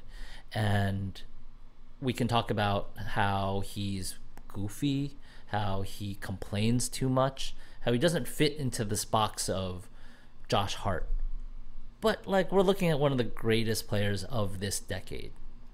And it's cool that he gets to go to the finals, probably, because the detractors who will claim he needed this will have to move on to something else, find a new slant, right? So I like to see players get to their rightful perceptive levels, because then we can talk about actual basketball stuff. If not, we're just caught up in like, well, then show me the MVPs, show me the awards, show me the finals appearances. Like, we don't do that with Tatum anymore because he's made the finals. So we get to talk about his shooting percentage, his passing got better, but his accuracy maybe isn't what he would want. And that to me is fun. And so I'm glad to see even Kyrie, there's been chatter of if this being the best backcourt in NBA history, or best duo in NBA history. I don't know if that is worth a segment, but having Kyrie go back kind of erases the critics that claim that he could only do it with LeBron. Right. Well, what I love about the Kyrie-Luka dynamic is that they seem to really appreciate each other. Yeah. And these are two like master craftsmen who are brilliant, highly skilled basketball geniuses. And the fact that they can recognize that quality in the other one and is kind of joyful. When Kyrie will, dance through the lane, do a Euro step, reverse, jelly, finish, and you see Luka like holding his head in awe. It's like these guys both know what the other one brings to the table. And there's a different dynamic than even with like Dwayne Wade and LeBron, where it was clearly obvious respect from both of them. And there are parallels, of course. And they would sort of take turns and it would come down and give them the ball. And they love playing with each other. But there's something about Kyrie where Kyrie doesn't seem to have much need to be the alpha. And Dwayne Wade was always an alpha. LeBron was an alpha, Dwayne was an alpha. They kind of shared that position, even if LeBron was the Batman and he was the Robin. They're both still alphas. And Kyrie almost seems to have a little bit different mentality or approach that's even kind of more artistic in a way, where he seems to just do what he thinks they need. Yeah. He never demands the ball. He's willing to play off of it. He gets it. There doesn't seem to be any tension really between Luka and Kyrie in the way that sometimes there were between LeBron and Kyrie, or even KD and Kyrie and Harden, where it seems like they actually took time, took turns. Kyrie and Boston. Kyrie just, yeah. This version of Kyrie just sort of flows. And there never seems to be any, even like, oh, no, your turn. It's more like Luka just walks up, gives him the ball, gets out of the way. Yeah. Cool. I think timing is something that's really hard to describe, and especially in basketball terms, but it is probably the most important thing over anything, over talent, over job security, over chemistry, because there was some guy on Twitter who got a ton of interactions. It was like, to your point, it's like Kyrie couldn't really coexist with LeBron, but Kyrie can coexist with Luka. Why do you guys think that is? And obviously he was leaving bait to be like, well, LeBron's a bad person, which is not the case, because Kyrie wanted to go to LA when Joseph Tsai was dealing him, and Joseph Tsai wouldn't let him go to LA. And it's because time does shit to you, right? I always think like the greatest human quality is forgiveness, but that's not automatic. Like if a 25-year-old told me like they have they have understood the idea of forgiveness. I'm like, that's amazing. I believe you, but like, how would you know at 25? You know, maybe it depends on everyone's certain situation. But in terms of basketball years, Kyrie's an old man now. And I think the wisdom that he shows, to your point, is a different wisdom that he had as recently as in Brooklyn. And I think all the things that he went through to defend himself in Brooklyn and defend himself to critics of his when he was in Cleveland and the BMM in Boston has turned him into this guy right now, which is fucking perfect timing for the Mavs because he is generous. He doesn't talk the same way. He doesn't play the same way. He is a willing Robin to clearly the better player in Luka Doncic, who is God level. Kyrie, however much I love him, is not a God level player. And it's working. And they're going to go to the finals. And it's incredible. Yeah, it's funny to try to think about, was the way he acted at times in Brooklyn a response to the BMM and the just constant questioning of his character and his impact on teams or his basketball abilities. And then now that he's in the Western Conference, when they've relented and the Nets dismantled their contender in one of the most foolish moves in NBA history, would we look at it now and say, well, this is what he became because of that experience, which is totally possible? I think so. Or is it now that he's off the radar for the BMM because he's no longer a Celtics rival? He's not the guy who recently spurned them. Mm-hmm. He's now out of the mix and not on a contender 2 hours away. Is now he chill and back into being who he was the whole time? And I'm saying I don't know. I think it's probably some of both. It has to be. It's everything. A lot of his reaction to the way he was scrutinized in New York seemed to come from a place of confusion. It's like, wait, why is everyone coming at me? It's like, no, it's the BMM, man. You don't understand. Like, they run sports media. That's why there's a target on your back in a way that I can't think of many other athletes who have had that. And well, college fraternity dressed up in purple came out to support him. They don't write articles about him having no dog. Right. No, I mean, there were other parts of this. I just mean, now that he doesn't have that scrutiny, maybe he's either changed by that circumstance, or maybe this is who he would have been without that scrutiny. I can't tell. I think it has to be everything, right? Like, yeah. Ben Simmons doesn't get where he is for one reason. It's a whole.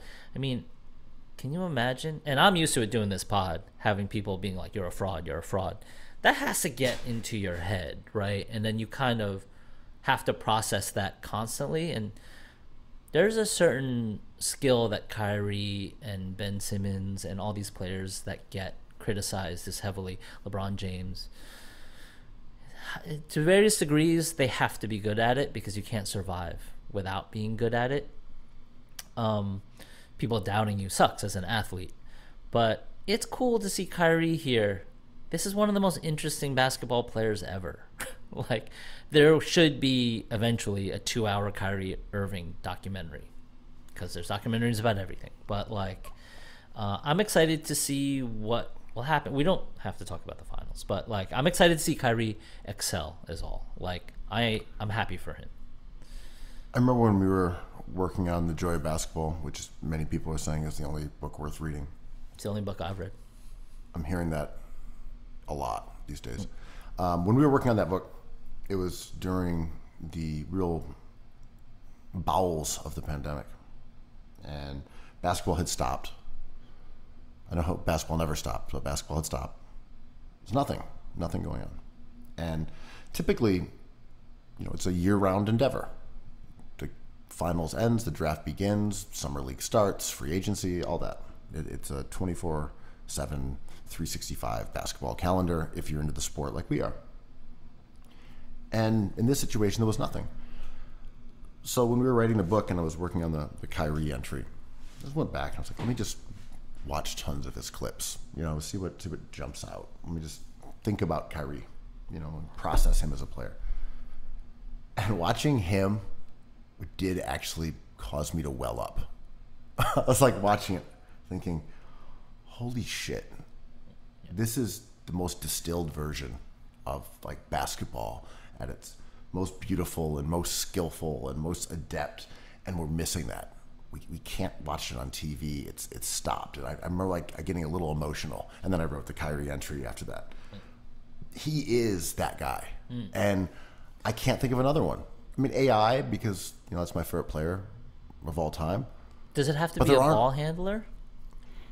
No, I think it could be. It might be LeBron for some people. It could be Luka for some people.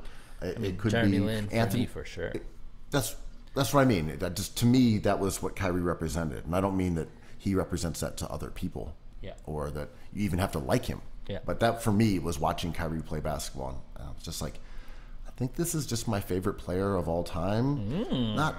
But I'm saying not in terms of his greatness, not in terms of what he represents, not in terms of his like accomplishments, not in terms of anything other than like, holy shit. Sure. This guy's level of doing these tasks on the basketball court is like unparalleled. Yeah. And it's so funny we talk about Brunson, and the way we talk about Brunson is kind of the way other people talk about Brunson is the way I feel about Kyrie, kind of.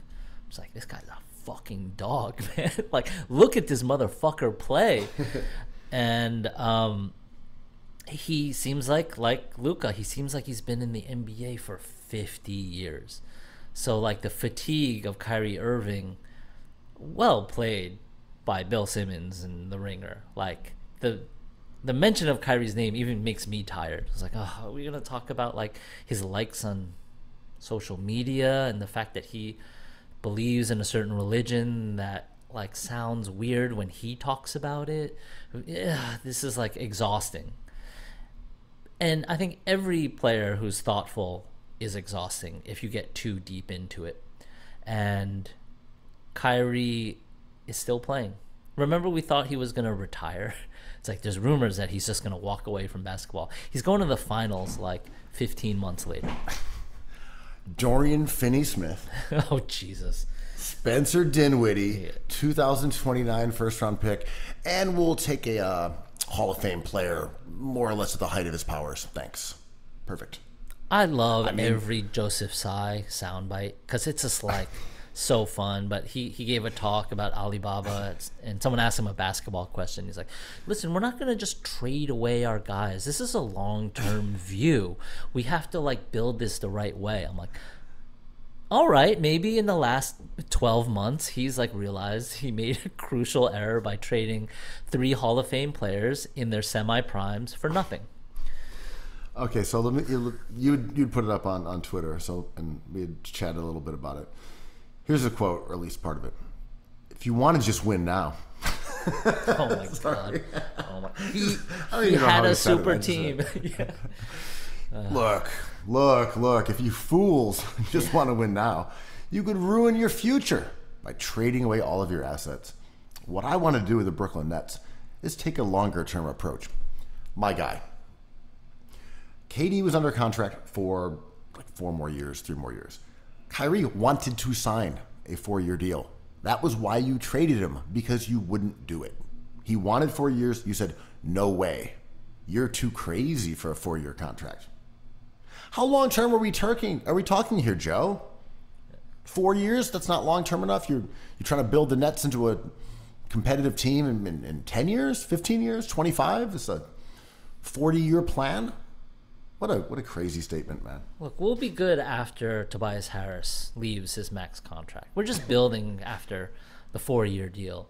I mean, Joseph Tsai is doing revisionist stuff, and it should not be lost that he is like a Chinese businessman, and he has done deals with China so Alibaba can function as an entity, and he does not bristle against order, right? So when Daryl Morey is just like, oh, I side with Hong Kong, he's just like, you should be careful about what you say about politics because I'm Joseph Tsai and this is my ally is within China.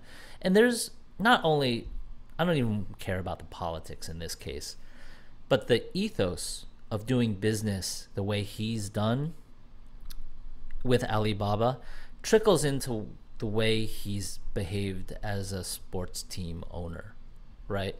And he creates two super teams with the Liberty and the Nets. And he senses misbehavior or defiance in the men's basketball team and decides to punish them. Gives Kyrie Irving ultimatums where, like, you have to show me that you understand what I'm saying and come back and tell me what you've learned, which is, I think, deeply cynical and disrespectful. And Kyrie's like, I want to go to LA. Joseph Tsai's like, you've disrespected me so much, I'm not going to honor a package that's better than the package I'm going to get from Dallas, and I'm going to send you to purgatory. Finals appearance 1 year later. Insane.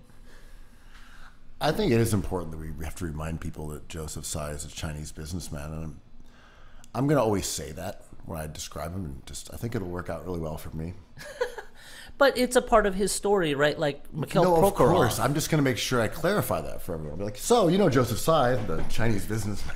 Do I say that too much? Because No, you're making a point. You have the pedestal to talk about these things. I'm just going to make sure I talk about, like, I think the mistakes that Joseph Tsai, Chinese businessman, have made in Brooklyn, and I'm just going to deal with the repercussions. I think we need to let that be known. I mean, the man is a Chinese businessman. Doing business in China is very specific, right? Like, the U.S. has been trying to figure this out for half a century. A lot of businesses, like Apple, doesn't behave the same way in China that it does here because there's rules there. And Joseph Tsai kind of echoes those rules. Like, I don't have agency to talk about the machine guns that Mikhail Prokhorov has sold. I can't really talk about the wars he's added fire to. And I can't really talk about him making $2 billion off of the resale of the Nets. So someone else has to talk about that stuff. I mean, to me, but being a Chinese businessman is different, and dealing with them is different, because in Japan, you just show up on your boat, you hook up with the hot Japanese chick, and then you just open trade routes. It's very easy.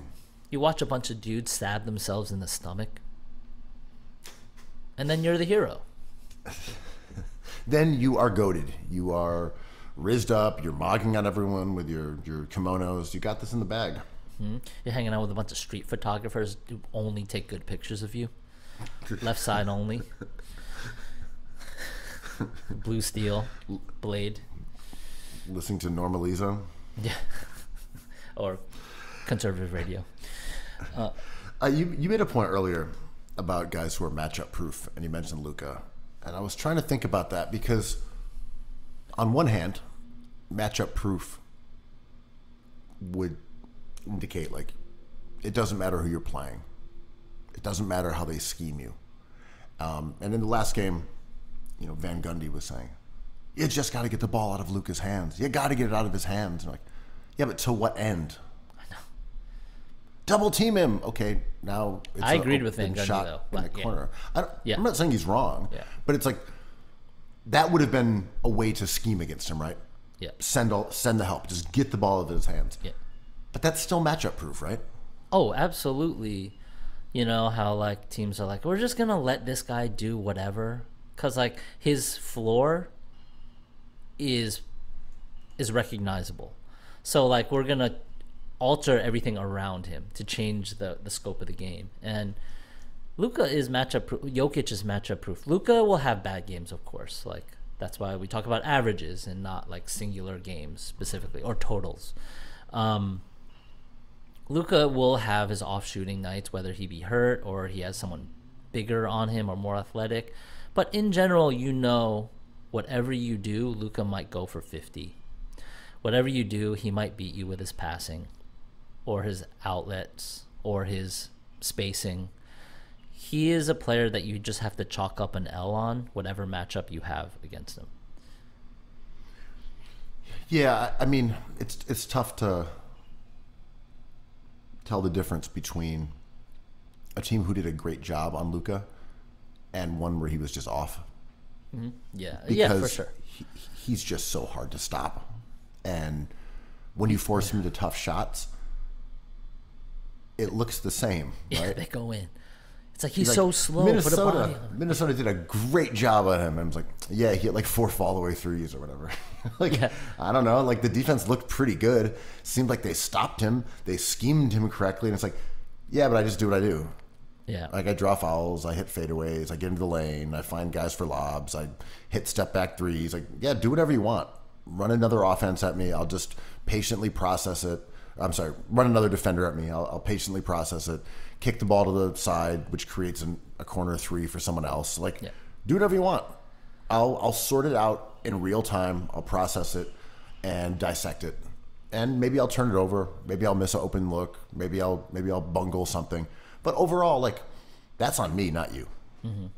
And like the players like him and Shai Gilgeous-Alexander remind me of Kobe and that Battier article in the New York Times Magazine.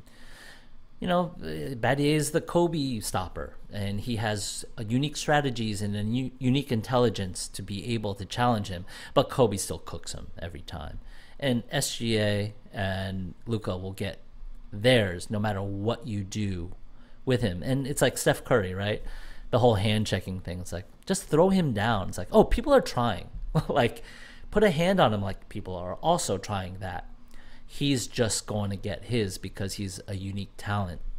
And Luka's slow, and I think it's confusing to watch because, like, how could this slow, fat guy be dropping buckets on the Timberwolves' heads, who are the best defensive team left? Because he's unstoppable. There's no matchup that can stop him. Edwards, on the other side, is not matchup proof. I think his styles make the fights that he has, and he's having a rough week, and he might change, but so far he's no Luka.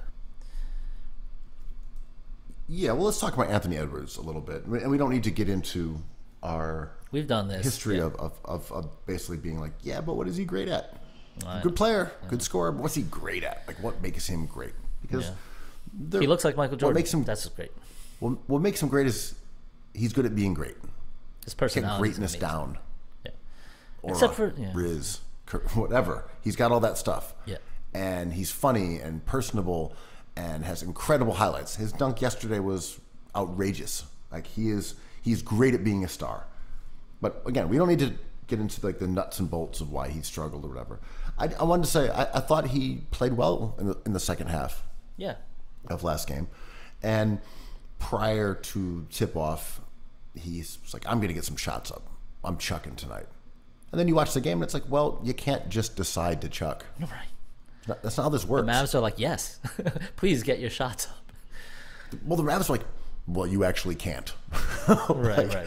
We've got another defender. Where are these shots going to come from? Yeah. How are you getting 40 shots up tonight? You can't. It's not happening. I mean, that plays into any basketball opponent's favor, right?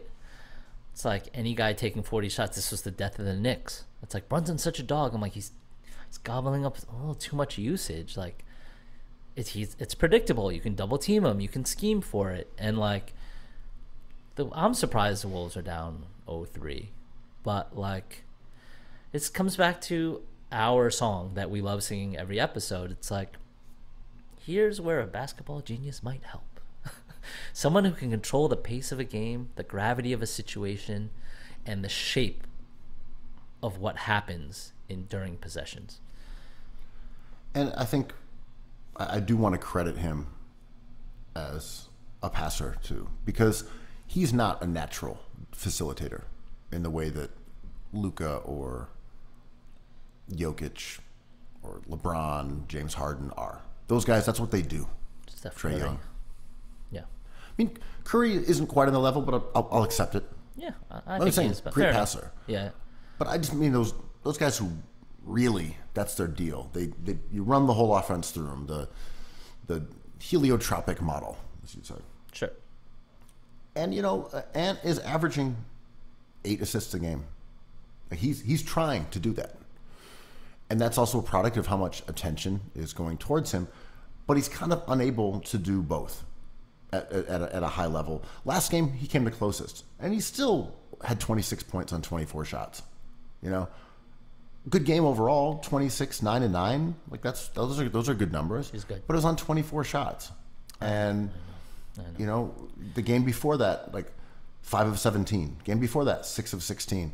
So when you talk about how good these guys like Luka are, and it just puts them on a tier that is so different from an Anthony Edwards, where it's like you can be not only the focal point of the offense and score a ton efficiently, but also facilitate the entire offense. It's just a different kind of player. Like it's just a completely different tier. The ability to do both of those things at a high level, night in and night out, is just astronomically valuable and rare.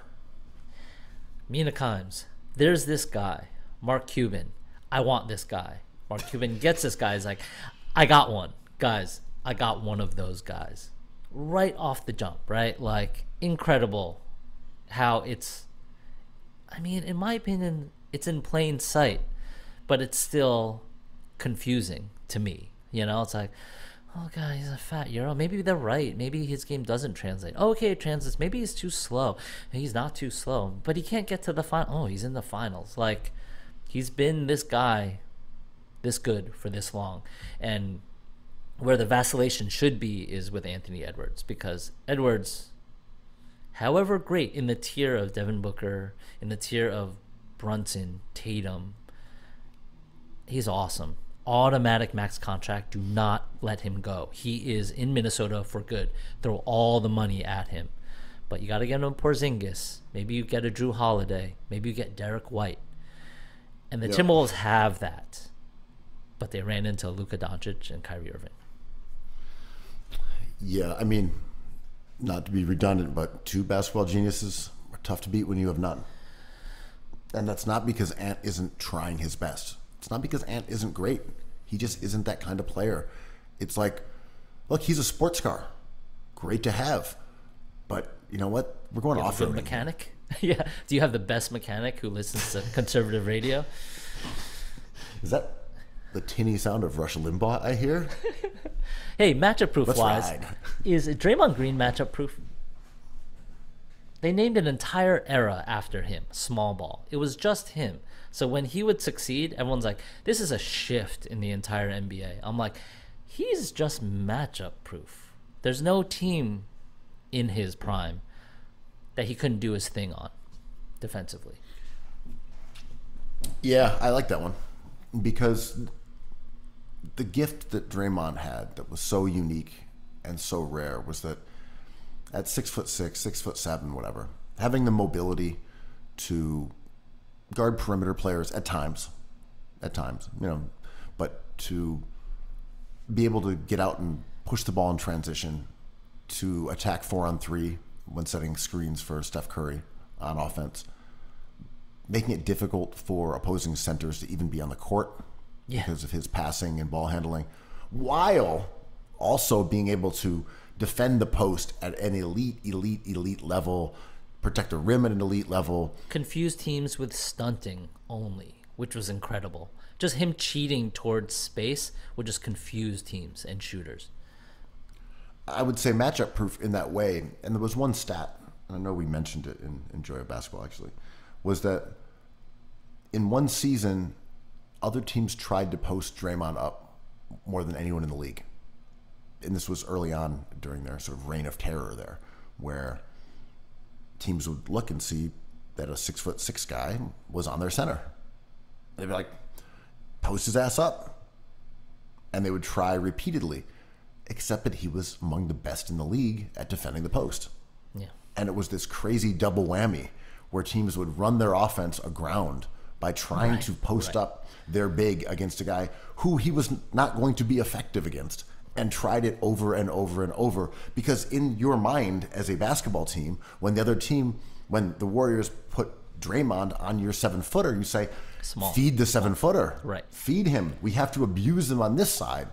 And then it just was this and that's what Kerr snowball wanted. Effect. Right. It was a trap. Yeah. It was a total trap, and then it also crushed you on the offensive side when you couldn't even keep someone like Steven Adams or Brook Lopez on the court. Yeah, and what do they say? Good defenses are making the offense think they're good at something they're not. And that era, Draymond's kind of persona has changed because now he's just being a troll. He stopped being like the JJ Redick kind of analyst and now is doing more of the Skip Bayless type analysis or Paul Pierce type analysis, which is very fun and I'm grateful for it. But it takes a basketball mind off the table and turns him into like a controversy seeker. But it doesn't, when he says stuff like Shaq wouldn't be able to score on me, I'm not sure about that. But in his prime, he was so good at doing that thing that I'm like, he kind of has a point, but he's not talking about it the way I wish he would. Right. Yeah, Draymond, it's odd that I think we discussed like how great he'd be as an announcer after his playing days were over. Yeah. And maybe he's still too close to his playing days. Maybe he's still too in the mix. He wants that competitive fire still, right? That edge. He's still a crazy person. He hasn't reconciled that his career is done and he's moving on to another part of his life. Right. He's doing the pods while he's in the finals. Like he's intermarrying these two pursuits. Mm-hmm. And Redick did a pretty good job of like segueing out. He didn't really start podding until his very end. And Dre may be in that position, but Dre just still seems to be caught up in what's happened to him as a player and his beef with Gobert, a guy he tried to choke out, and then he's on TV be like, he sucks. It's like, what are we doing here? And yeah, I used to be really optimistic about him as a commentator or analyst, and now I'm just not. Yeah, no, he's taking a different route. He can still say, rock an amazing podcast or segment, but he's not. He's going for the Paul Pierce thing, which is more fun for him. And Paul Pierce, do your thing. I enjoy it too. But yeah, I think he's a unique basketball genius that I wish would, like, just for my own selfish interests, like, hammer that a little bit. Did we talk at all on the pod about Redick as the potential Lakers coach? I have a lot to say. We talked about it in real life. I have a lot to say on that. Let's save it for the next perfect pod. You know what? You're right. And that's not even it's too good. It's too reverse good. That's not even me reverse mogging you. Yeah, don't reverse mog me, man. I know when I'm reverse mogged. Earl Boykins, Moggsy Bogues, perfect pods, cookies. I love cookies. I love cookies. I love cookies. I love cookies.